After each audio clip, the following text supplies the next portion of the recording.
Don't give up on us, eBay. We need to list for success. So don't give up on us, eBay. We've come too far this time. Dee-da. Now, I need a shave, but I'm too busy. Too much has happened this week. Too much. It's time for the weekly updates. We've got other stuff. We've got the usual claptrap. Got a bit of eBay talk just to lighten the mood, you know.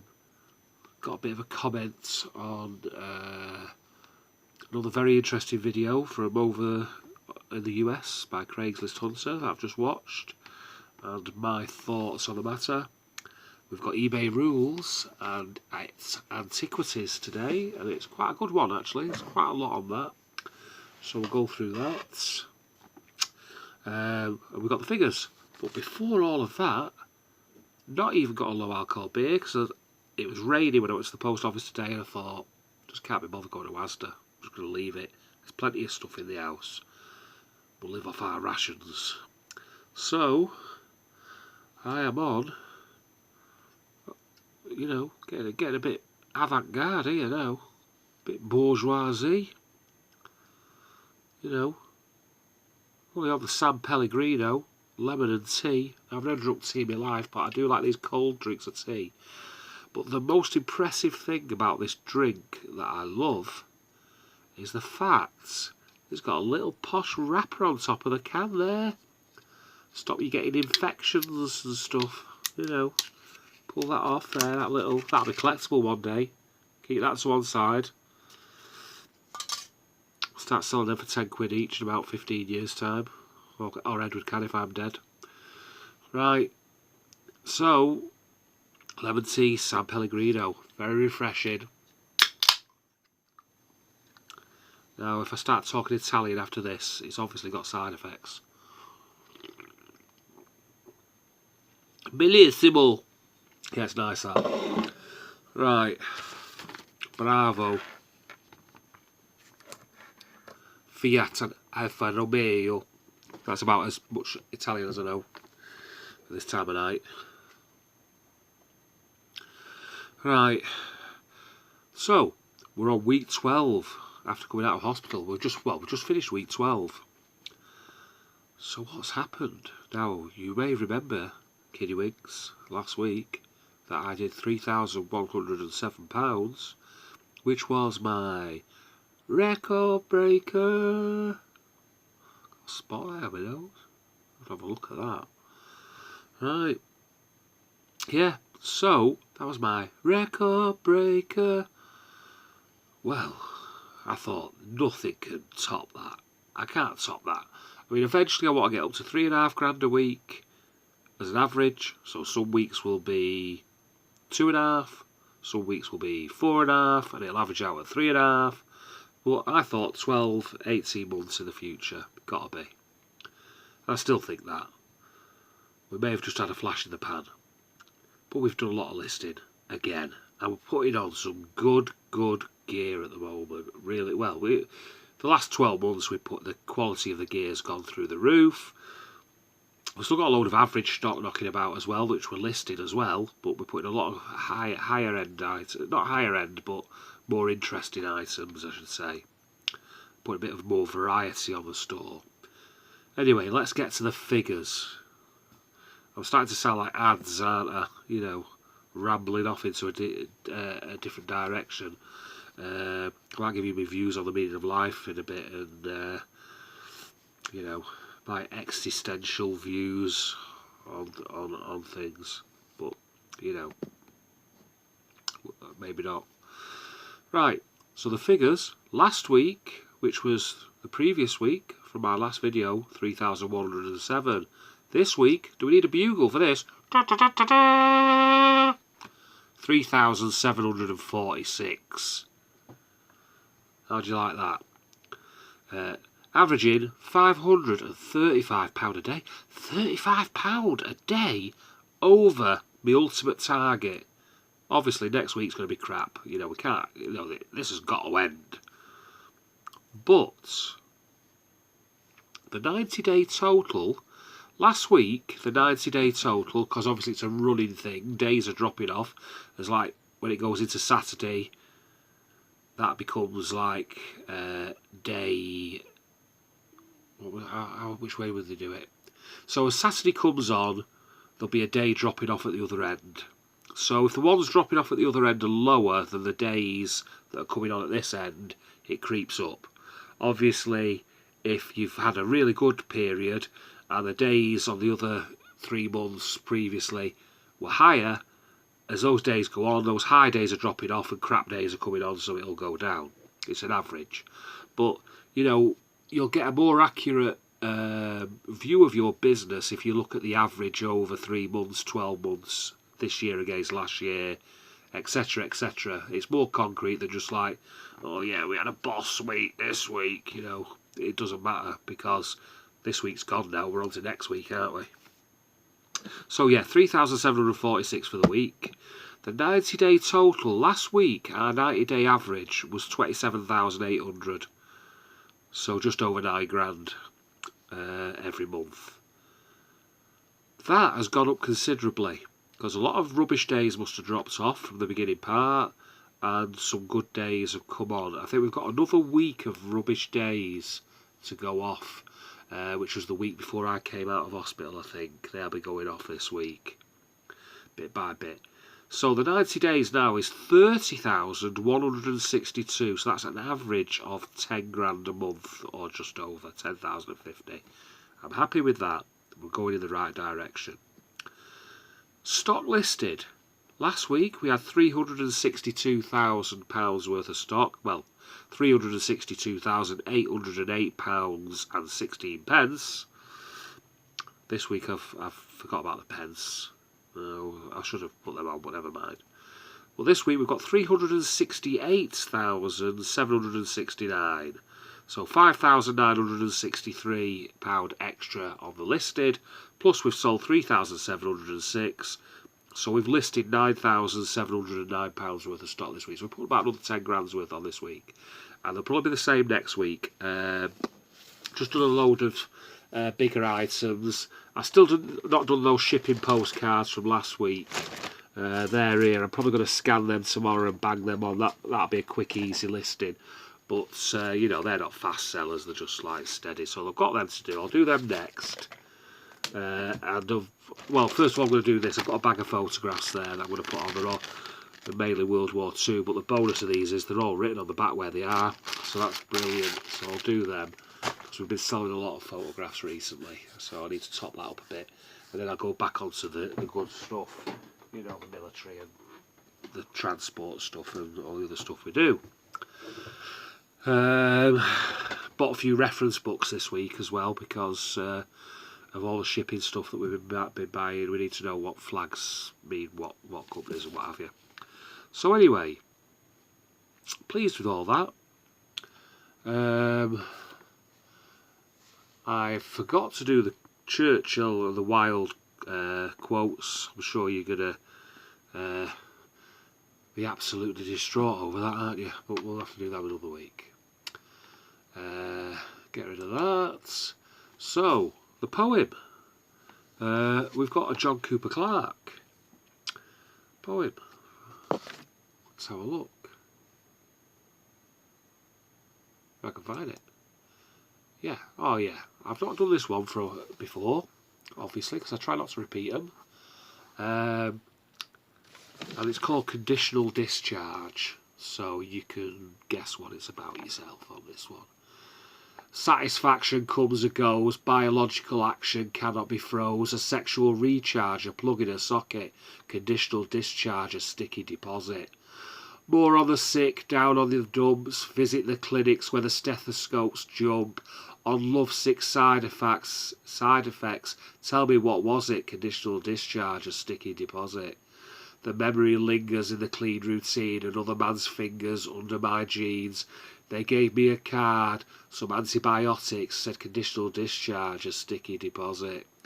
Satisfaction comes and goes, biological action cannot be froze. A sexual recharge, a plug in a socket, conditional discharge, a sticky deposit. See, obviously he repeats it twice, that verse. Anyway, back to it. A random fuck, dirty sheets, a crack in a cup, a lavatory seat. I'm in the dark about where I got it, conditional discharge, a sticky deposit. Sexual freedom left me alone in the Garden of Eden syndrome. It's on the cards, you'll come across it, a conditional discharge, a sticky deposit. The ups and downs of times like these, fucking around is a social disease. When the public at large don't know that they've got it, conditional discharge, a sticky deposit. A problem of leisure measured in turns, a pain plus pleasure plus poison sperm.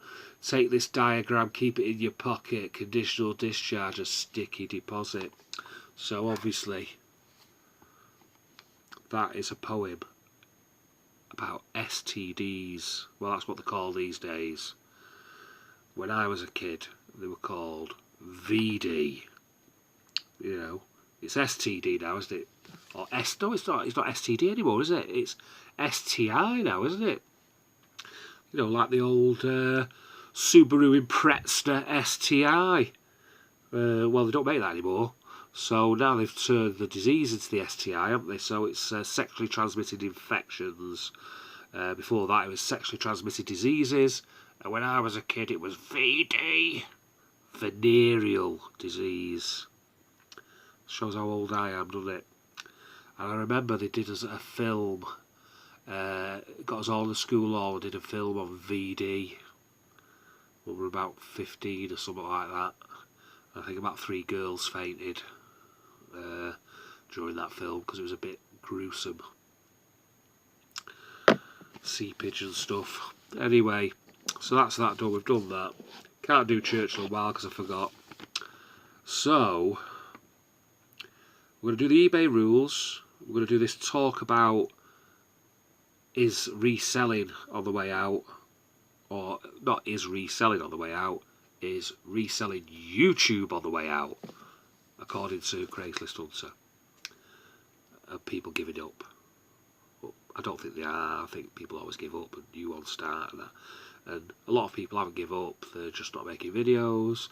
A lot of people are keeping things to themselves these days, etc, etc. But we'll go into that afterwards. So, we'll do the song lyrics, get them out of the way.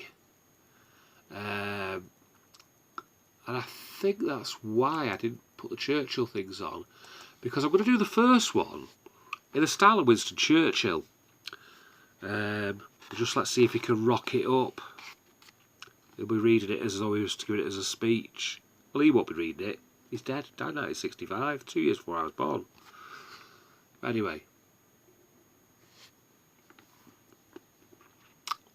Let's get practicing. Yes. Yep. Yep. Let's try. Yep. Seek him here. Seek him on the highway. Never know when he'll appear. All await. Engines ticking over. Hear the roar. Hear the sense of fear. Wheels. A glint of steel. And a flash of light. Screams from the streak of the fire he strikes. Because he's hell-bent for leather. Hell-bent for leather. Hell-bent for leather. Right. So that's that one. Now the next one I'm going to not do in a Churchill style again because that took effort. And I've got a lot of stuff to do this week. I'll have a shave. I should have had a shave before I go on, shouldn't I? Anyway, forget about that. Right, so the next one is a classic. 2 big versions of this.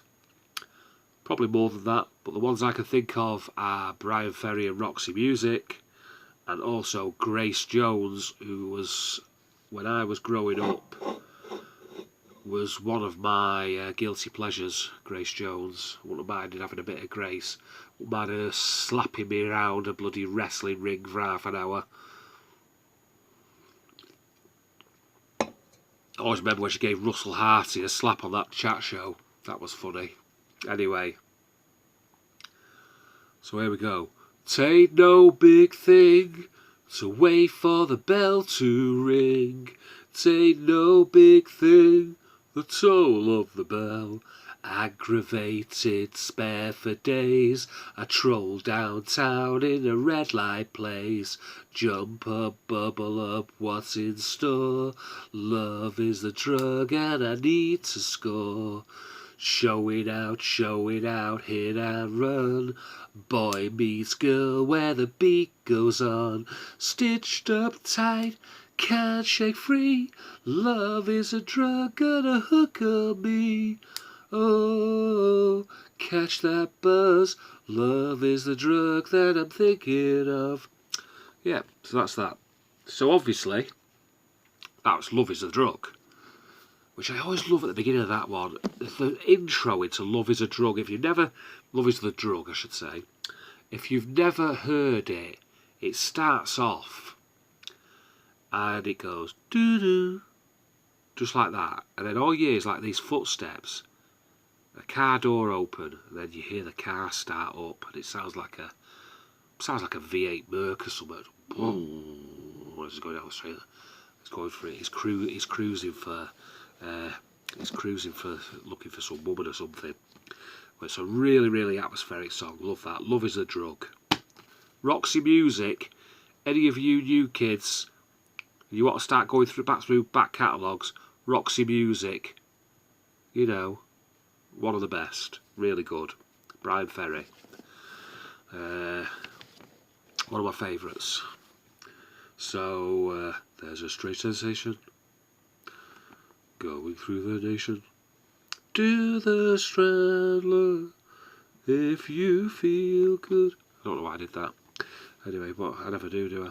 This bloody hole in my head is hurting today as well because my glasses have stuck into it. Anyway, so that's that. Now the first one that we did the Churchill style was only Judas Priest, Hell Bent for Leather. Hell Bent for Leather. So anyway, right. Before we go on to the eBay rules, first thing, football update tomorrow.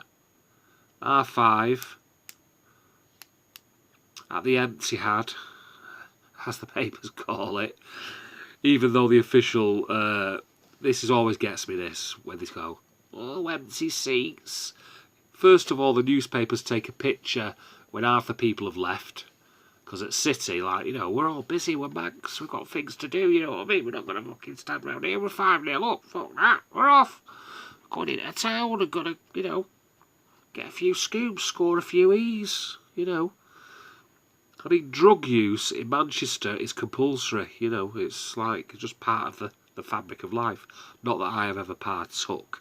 I've never needed mind-altering stimulants. It's just not one thing that I've ever been interested in, but in Manchester, like, you know, it's pretty much the norm, you know, they're all whizzed off the tits. Anyway, a lot of them got to get away, get out of the car park, you know, they all got to get back to Stockport, because that's the other joke about City fans, that they're all from Stockport. So, you know, they don't want a big traffic jam on the A6 going back into Stockport. They don't want to get stuck in Levenshulme, you know what I mean? God help them, no. Right, so what I'm going to say, City, R5, I'll be watching on the telly, because I am now an armchair fan. Gave up my season tickets 2 years ago when we started winning too much, because it just took the fun out of it. I like a bit of misery when I go and watch football, and, you know, I just got fed up with them winning all the time. Boring. So I'd rather watch it at home. I'll watch it sat down. We've got Sky, paid for we've got Virgin. We've got a Virgin downstairs, and we've got one upstairs. We've got 2 Virgins in this house. TiVo and another one. So I'll have a bash on that, and probably watch at 5:30. Watch City at home to Tottenham Hotspur. Right, so that's what, there we are. We've done that. So, yeah, interesting video. He gets a lot more views than me, obviously. I love Craigslist Hunter, and I love, what's the guy, Adrian, his business partner Adrian. 2 Polish lads, Polish immigrants into America. Everybody will know who they are. They've got that store. It's a bit like a pawn shop. It's not a pawn shop, but it's like a pawn shop. It's a buy and sell shop. So they've got a retail. They do eBay. They do all this. They get in stock. They do house clearances. They used to do really big in the house clearances and all that lot. Lovely business. The cat at the moment, Mr. Milo, is ill. I feel a bit sorry for Mr. Milo. Well, I feel a lot sorry for Mr. Milo at the moment. They have a cat in the shop who they leave in the shop. I think a customer gave it to him years ago. Ginger cat is lovely. And they have a parrot. Not a parrot. It is a member of the parrot family. It's the one with the red head, you know, and the blue body. I can't remember what they're called now. Won't come to me. A macaw. He's got a macaw. I think it's called Ruby. Is it called Ruby? Might be. It might be called Ruby. Anyway, I watch that many videos, or listen to that many videos, I get all confused with it all. But anyway, yeah, so Mr. Milo's sick at the moment. I think he's had some sort of cancer or something. But they're looking after him, and hopefully he'll get better. He's a lovely cat. He sits there in the shop, he usually sits on the counter and that, but at the moment he's not feeling himself anyway. But, you know, he's a good videos to watch, Craigslist Hunter. He's a real seller. It's a real business. It's not like a lot of these other ones on, you know, especially a lot of the American ones who big it all up and talk a load of shit. He's a proper guy. I mean, if in America, really, and you want to know what the real day-to-day grind, and this is a day-to-day grind. Now, some people enjoy grind. I like it. You know, I like all this. But some people don't. But anyway, we'll get into that in a minute.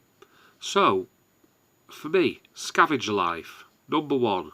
The originators. They've been doing videos for well, they don't do videos, they do podcasts. All about the Scavenger Life lifestyle. And they've done pretty well off eBay. From 2008, when they started on eBay, they were living in one of the fathers. I think it was Jay's father's basement, and they were living in there. They'd sold the house in San Francisco or the rented house or whatever, got rid of it, and they were in the basement, listed on eBay, making the money. When the financial crash happened in 2008 was when they started that, right? So we're in 2019 now, so that's 11 years ago. From there, they're on the 4th property now. Started off by eBay money, obviously. And then they bought their own house that they've got, and it's a nice big house from what I can gather. And it's got they've got a warehouse on site now with all the stock in, proper purpose-built, hard-floored, you know, a proper building, a steel building or whatever, warehouse. And they've got one farmhouse that they use on Airbnb. So obviously they had their eBay income, which produced enough money to go and buy a farmhouse and do it up and get it all nice, and rent that out to the holiday market, because where they live there's a lot of, like, you get a lot of holiday makers with, you know, it's countryside area, walkers and ramblers and stuff like that.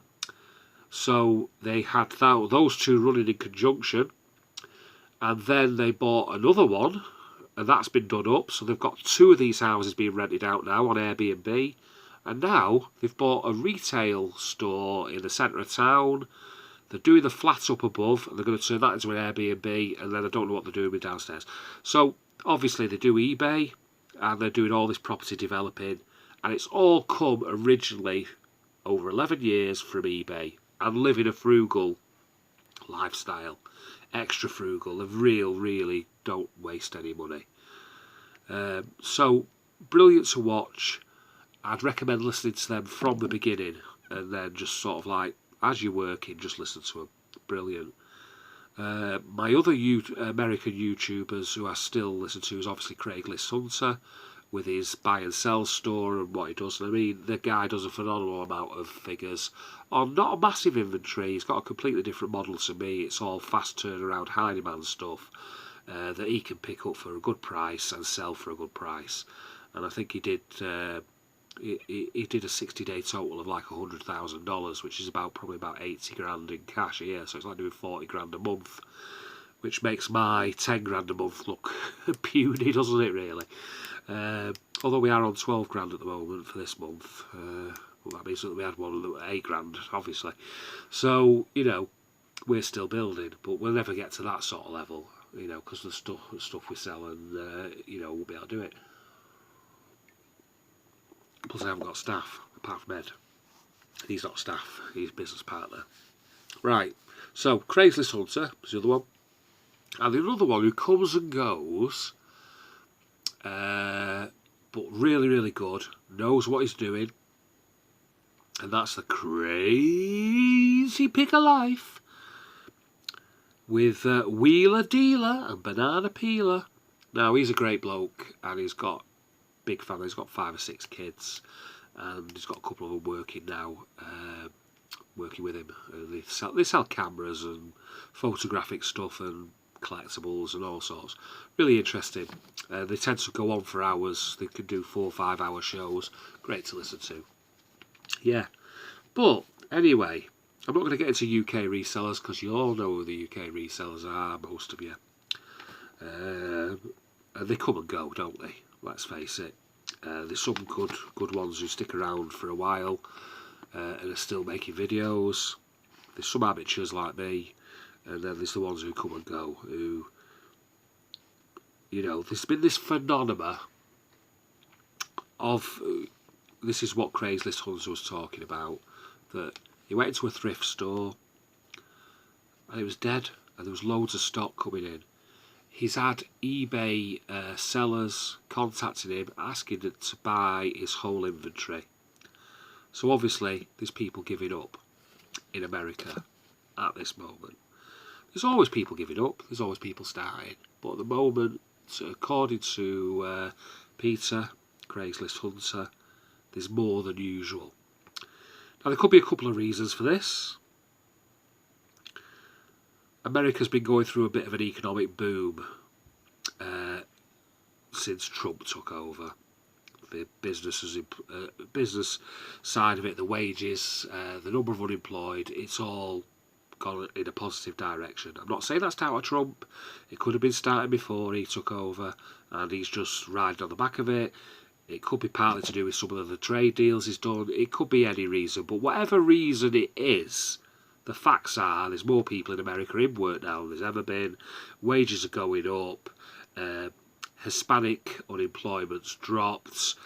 Black unemployment's dropped. And I think Asian unemployment's dropped there. So obviously the country's going up a bit. When the country's going up a bit, people aren't scratching around to try and make money on the side as much because they're getting a wage or whatever. So that will you will lose a few resellers by doing that. But the thing is that he says, like, you know, obviously the number of resellers is dropping, and a lot of the people who were making videos over there are suddenly stopping making videos. And more than 1 or 2 of these are the ones who give you the impression that, you know, you can quit your job on a Friday and in a month's time you can be making a full-time living out of eBay, which may be possible, but they make it sound a lot easier than it is. So obviously there's been this boom in people being, I don't know why, I just don't like this word, the way that it's suddenly become part of the vernacular these days. Oh, I've been inspired. You know, it's just like it's just like one of them overused words, like amazing. You know, everything's amazing now, isn't it? You know, it's like if you come from Manchester and, like, say you get that drink there. If I go to Ed, I could get him a nice drink like that because he's a Manchester lad, like his dad. Now, he wouldn't go, he'd drink that and he'd like it. And he would go, oh, I've just had this drink and it's amazing. You know, because it's not amazing, it's just a drink, right? So, I'd say to him, how was your drink? Go, yeah, it's alright. That's it. That means it's good over here. But all this, like, overflowering of the English language, like turning everything into a journey and, you know, and all this lot.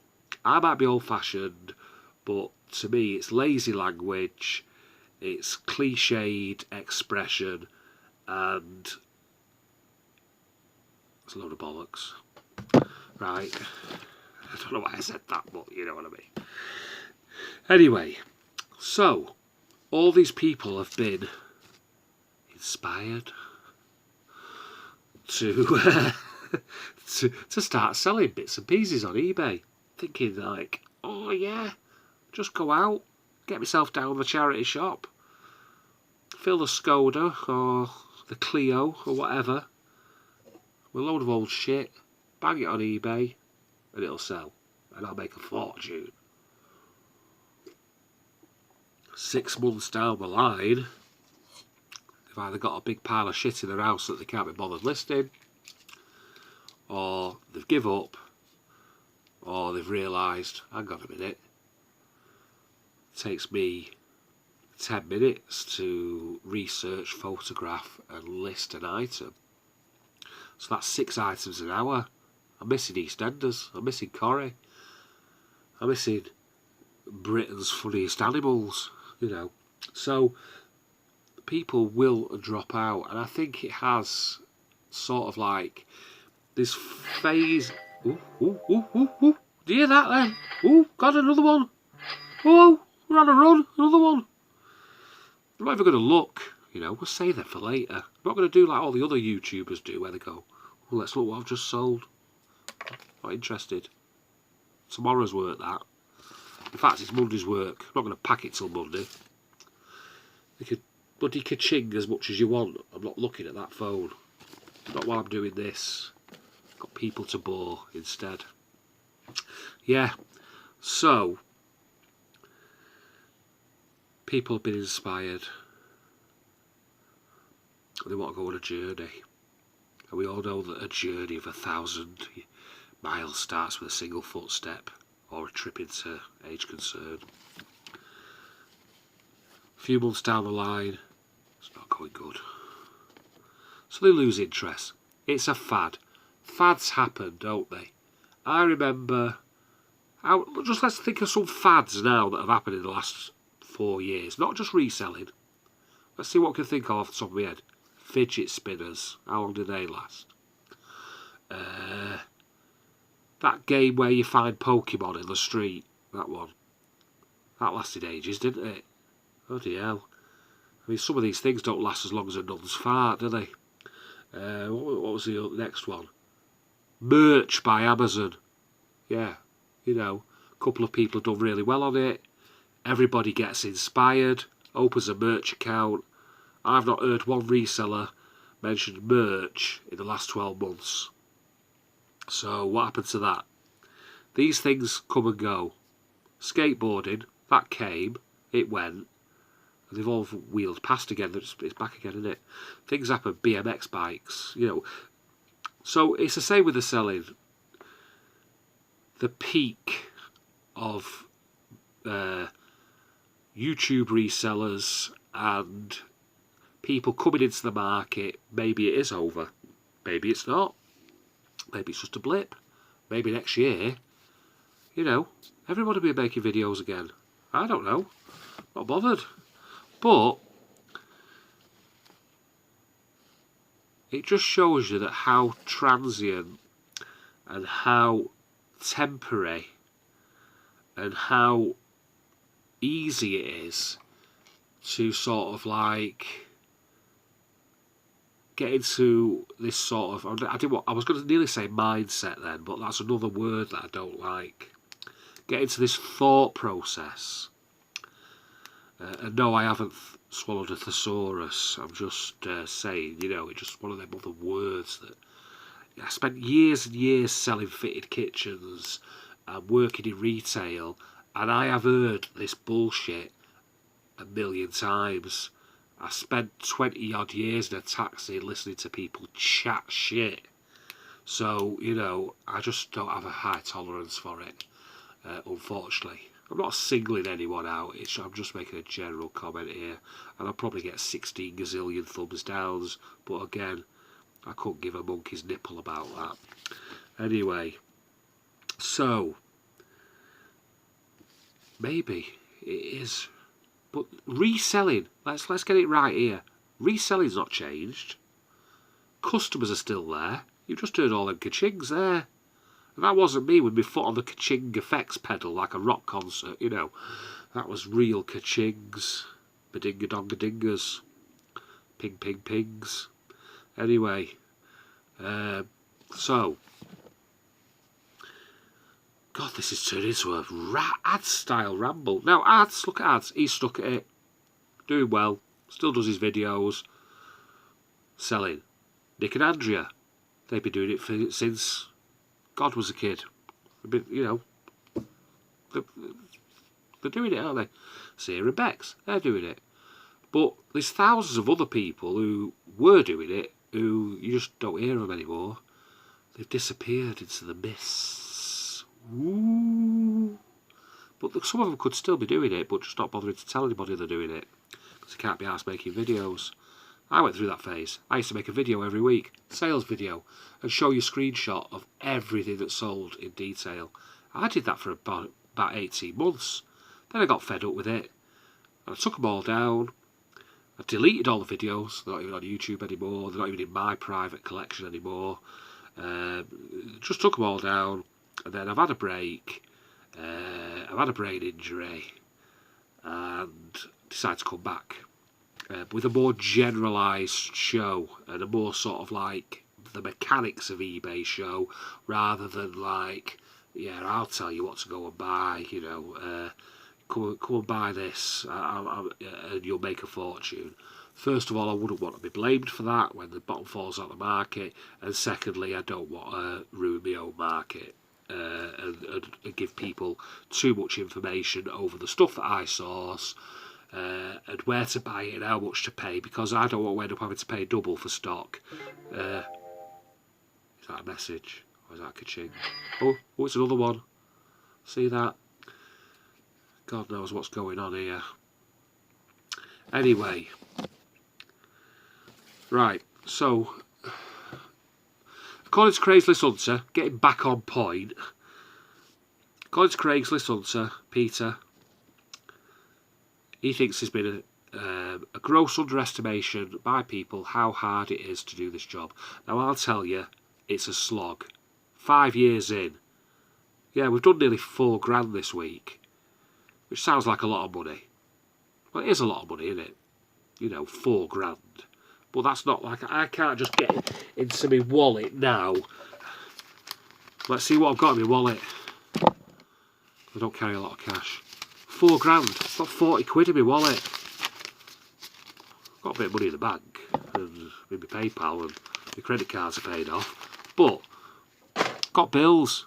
So last week I paid £2,000 to the VAT man. Right. So it sounds a lot of money, but there's a lot of costs. Stock, like I say, paid £9,000 for stock a few weeks ago. That's starting to come back in now. Money off that, money off the other stuff. But to build up to £368,000 worth of stock at retail has took a long time.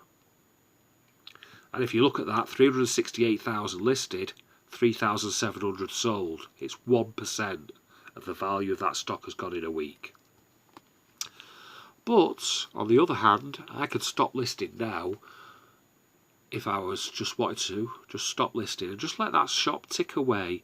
And I would probably get a decent income for a number of years now, because I've done all the work up front. But it's been a lot of work. Never underestimate the amount of work needed to do this. You've got your sourcing time, which could be 1 or 2 days a week, could be a morning a week, or it could be like me, where I get people sending me a text message saying, oh, I've got a load of this, do you want it? Or I get me guy who does the flea market says, oh, yeah. Or I go and look on an auction site and I buy a load of stuff. Or I go on eBay and I pick some stuff and it gets delivered to me. So, you know, I've fine-tuned that. But you've got sourcing time. You've got research time. You've got listing time, photographing time. And if you're selling clothes, you should have cleaning time as well, because you're supposed to clean all your clothes before you list them. As I keep telling you on the eBay rules. So there's a lot involved. And I think a lot of people get misled by these, oh, isn't it great videos, blah de blah de blah, without looking into the mechanics of the business. And also, a lot of people don't know the difference between gross and net. And it's the old cliche, isn't it? Turnovers, vanity, profit, sanity. That's the other one, which does my head in, that one, because, you know, there's a lot more to it than that. So yeah, there may have been a blip in the reselling world, but it may all come back. I don't think there's any less sales. We've had our best month ever, and it's August. What's November going to be like? If I keep listing like I'm listing now, you know, I would hazard a guess that it'll probably grow a little bit more. So yeah, so all of you, if you want to have a watch Craigslist Hunter and see what you think on that video. It's very interesting. I think it is anyway. So right now, the last thing we're going to do is eBay rules, and then we're going to do a poem, which is an absolute classic. This is going to be an hour-long show. Strap yourselves in. Maybe sit in an electric chair, wake yourself up every 5 minutes. Let's have a look. This is artifacts, archives, antiques, cultural items and grave-related items. So it's all the really, really old stuff. Now this is one that we may have to be careful, especially if you're like me, you like a bit of the old stuff, you know. Artifacts, cultural goods and grave-related items can be of significant cultural and personal value and may be legally protected. So this is basically, you know, don't go around selling bits of stolen pyramid and stuff like that, I should imagine. So there's all these different people. Many artifacts, antiques and grave-related items are protected under national laws and government bodies. Though you can list certain artifacts, grave-related items and other related items, you may need to meet a few requirements to sell them. So eBay cooperates with the following departments and organisations. So these are the people who are going to dob you in if you're selling something that you shouldn't be. So don't go on a package holiday to Egypt and start getting your chisel out and chipping a bit off the Sphinx's nose, what's left of it, and try and sell it on eBay. You're going to get in trouble. Right, so in the UK, these are the people. Department of Culture, Media and Sport. They're going to be watching. Department of the Environment, Food and Rural Affairs. The British Museum. The Portable Antiquities Scheme, Natural England and the National Archives. So, here is the guidelines. This is quite in-depth, actually. What are the guidelines? Archaeological objects. Sellers on eBay may have a legal obligation to report archaeological finds. These obligations depend on where the item was found. Please see our Antiquities Buying Guide. Now, this probably means like people who do metal detecting. You've got to be very, very careful with this. So restricted. Sellers listing items as potential treasure found in England and Wales before September 1997 should be able to provide proof that the items were reported under the law of treasure trove. So basically, if you're selling a sword hilt from Sutton Hoo, you know, you'd have to have a certificate to prove that, you know, you're legally entitled to it. You can't go digging up some Roman coins and sticking them on eBay. You know, you're under the Treasure Trove Act. That will probably include things found at sea as well, I should imagine, because everything on the seabed belongs to the Crown Estates. Sellers listing items of potential treasure found in England and Wales after the 4th of September 1997 should be able to provide proof that items were reported under the Treasure Act.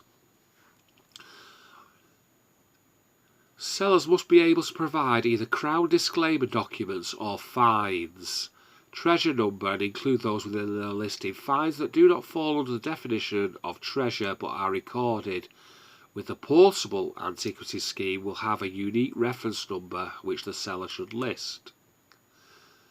Sellers listing items found in Scotland should include a disclaimer certificate in the listing that shows the item have been reported and they have been given legal entitlement to be sold. Now, this is where you're going to have to be careful with this. If you're buying this sort of stuff at an auction, which can happen, you're going to need documentation off the auction house. If they can't provide documentation, basically don't buy it. Sellers listing items found in Northern Ireland should produce a certificate from the Northern Ireland. So they're all the same, they're all the different places. So here we are. Not allowed archaeological finds that haven't been reported in accordance with the law. So obviously eBay are doing this because there's laws in place. It's basically to stop people digging up archaeological sites and flogging it. Archives. Now this is one that is pretty... I don't know. This is a dodgy one, archives. The sale of public records documents is illegal. Restriction on selling these items is based on various laws, including the Public Record Acts, the Manorial Document Rules, Tithe Rules, Parochial Records and Registers Measure, Local Government Acts and the Data Protection Acts. Not allowed public records and related documents. So you cannot sell anything that counts as a public record. Cultural goods. Cultural goods are objects of historical, architectural or archaeological interest. Under EU law, cultural goods include archaeological goods more than 100 years old. So that would even now be something that was dug up on a battlefield of World War I in 1915. Pictures and paintings over 50 years old where the value exceeds £119,000. Well, we're all going to be selling some one of them, aren't we? Of course. All us lot. Watercolours over 50 years old where the value is over £23,000. Mosaics over 50 years old where the value is over £11,000. Books over 100 years old where the value is over £39,000. Manuscripts over 50 years old, whatever their value. Printed maps over 200 years old, over £11,000. And other items more than 100 years old where the value exceeds £39,000. So please follow these guidelines when listing related items on eBay. For items outside this non-exhaustive list, updates and the above list, please check the information about UK export licensing for cultural goods on the Arts Council website. So that's what they all count as cultural goods. There must be some sort of duty that's got to be paid on those. Sellers based in the Republic of Ireland should contact the Department of Arts, Heritage and the Gaeltacht. Allowed export of stamps, birth, marriage or death certificates, letters written by or to the exporter. Export of personal property by the manufacturer or producer. Yeah, it's obviously it's inter-trade. It's inter-EU trade, this. Restricted export of antiquities and other cultural goods is subject to both UK and EU controls. Under UK law, any item manufactured or produced more than 50 years before the date of exportation requires an export licence. Some exceptions mentioned above exist. So that's obviously it's high value items basically. So you need an export licence if you're sending something really high value. Not allowed. Tainted cultural goods illegally excavated or removed after the 30th of December 2003. Looted or stolen goods. The International Council of Museums Red List database identifies, categorises cultural goods most vulnerable to illicit traffic. So, cave formations. No, I don't even know what this is. It must be rocks out of caves. Allowed. Cave formations lawfully taken off private land. Restricted. Speleothems, stalactites, stalagmites taken from caves which have been designated as sites of special scientific interest if a prior consent has been obtained from Natural England. So again, you'd have to have a certificate for that. Not allowed, speleothems, stalactites, stalagmites taken from caves designated an SSI if you're not allowed to take them from there. And then the last one is historical graves, tombstones or related markers. Allowed new grave markers and burial plots. So obviously a cemetery can advertise a burial plot, and new grave markers is obviously a memorial mason. Not allowed historical graves, tombstones and related markers. So you can't sell old tombstones. Now I've seen French ones on here, French wrought iron grave markers, but any of you going to the Bracontes, stay away from them. So that's it. Again, with all that sort of really old historical stuff, you're going to have to be au fait with all the acts, all the different acts, and don't sell anything that's worth a lot of money, basically, otherwise you'd an export licence if you sell it abroad. You'd have to put it on UK only. So that's it. So, we are going to finish with a poem, of course. It's gone on a bit tonight, but synopsis of the show is: some resellers are not making as many videos, resellers are not going in thrift stores in America, there's a glut of stock, there's less sellers because it's hard work, and all these get rich quick sellers have knocked the bollocks out of it. So that's basically that. We've had conditional discharge, a poem about VD, STIs or STDs or whatever else you want to call them. We had Winston Churchill singing Hellbent for Leather by Judas Priest. And then we had Love is the Drug. We've had eBay rules on graves and grave markers. What a jolly show this has been. Bloody hell. We've had a load of ka-chings, which were real, I think. Yeah, eBay notifications. Right. That's right. So, I hope that's not all them things I've just listed before, all sold straight away. That means I've underpriced them if it is. Don't look now. Anyway, let's do the poem. Let's get on to something cultural. Now, it's quite a long poem, this, and it's a John Betjeman special, and it's a poem about love. And it's a really nice one, 1930s, so it'd be a little bit dated, but it's good. And it's a classic. And it's called Miss Joan Hunter Dunn. Miss Joan Hunter Dunn, Miss Joan Hunter Dunn, furnished and burnished by Aldershot's son. What strenuous singles we played after tea, we in the tournament, you against me. Love 30, love 40, oh weakness of joy, the speed of a swallow and grace of a boy. With carefulness, carelessness, gaily you won. I'm weak from your loveliness, Miss Joan Hunter Dunn. Miss Joan Hunter Dunn, Miss Joan Hunter Dunn, how mad I am, sad I am, glad that you won. The warm-handled racket is back in its press, but shock-headed victor, she loves me no less. Her father's anonymous shines as we walk. We swing past the summer house buried in talk, and cool the veranda that welcomes us in to the 6 o'clock news and lime juice and gin.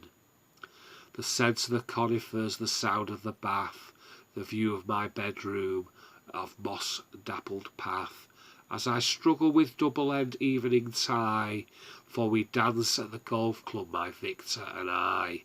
On the floor of her bedroom lie blazer and shorts, and the cream-coloured walls are betrophied with sports. Of westering questioning settles the sun on your low-headed window, Miss Joan Hunter Dunn. The hillman is waiting, the lights in the hall, the pictures of Egypt are bright on the wall. My sweet, I am standing beside the oak stair, and there on the landing, the light on your hair.